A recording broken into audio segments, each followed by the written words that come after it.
पाणी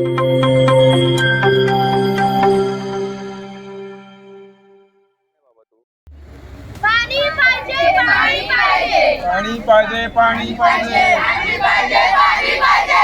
पाणी द्या नाहीतर काम बंद करा. पाणी द्या नाहीतर काम बंद करा. पाणी पाहिजे, पाणी पाहिजे, पाणी पाहिजे, पाणी पाहिजे. पाणी द्या नाहीतर काम बंद करा. पाणी द्या नाहीतर काम बंद करा. नेरळ कळंब रस्त्यालगत धामोते भागात नारायण फेणानी पब्लिक वेलफेअर ट्रस्ट संचालित नेरळ विद्या भवन ही शाळा आहे. या शाळेत शेकडो विद्यार्थी शिक्षण घेत असून या शाळेचं पंचक्रोशीत नाव आहे. तर सध्या विद्यार्थ्यांच्या परीक्षेचा काळ सुरू आहे. असं असताना सध्या या शाळेच्या विद्यार्थ्यांवर रस्त्यावर उभं राहून पाणी पाहिजे असं म्हणण्याची वेळ आली.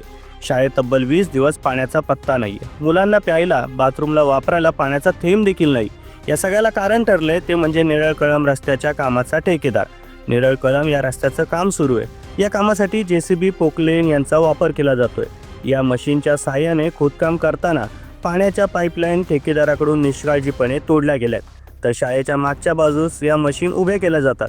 तेव्हा शाळेच्या आवारातूनच अवजड मशीनची ये-जा होत असल्याने पाईपलाईन अनेक ठिकाणी दबली गेली असल्याचं समजतंय. शाळा प्रशासनाकडून अनेकदा तक्रारी करून देखील त्यांना ठेकेदार जुमानत नसल्याने अखेर मुलांसह शाळा प्रशासन रस्त्यावर उतरून पाण्यासाठी आरतटाव फोडत आहे.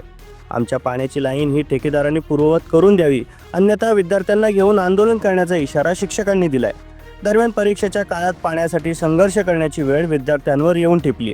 तेव्हा प्रशासन बघ्याची भूमिका घेणार की ठेकेदारावर कारवाईचा बडगा उगारत शाळेला न्याय मिळवून देणार हे पाहणं आता महत्त्वाचं ठरणार आहे.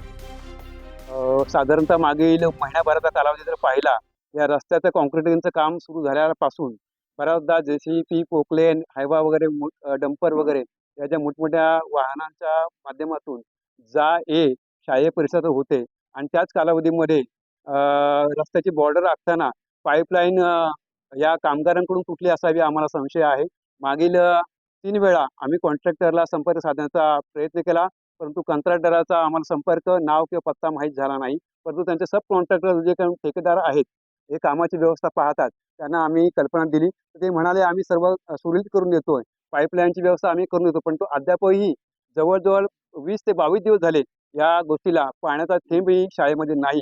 आणि आम्ही स्वतः 2 वेळा आमच्या परीने, आमच्या स्वतःच्या शाळेच्या खर्चातून पाईपलाईन दुरुस्त करण्याचा प्रयत्न केला, पण तो करून सुद्धा पूर्णपणे फोल ठरलेला आहे.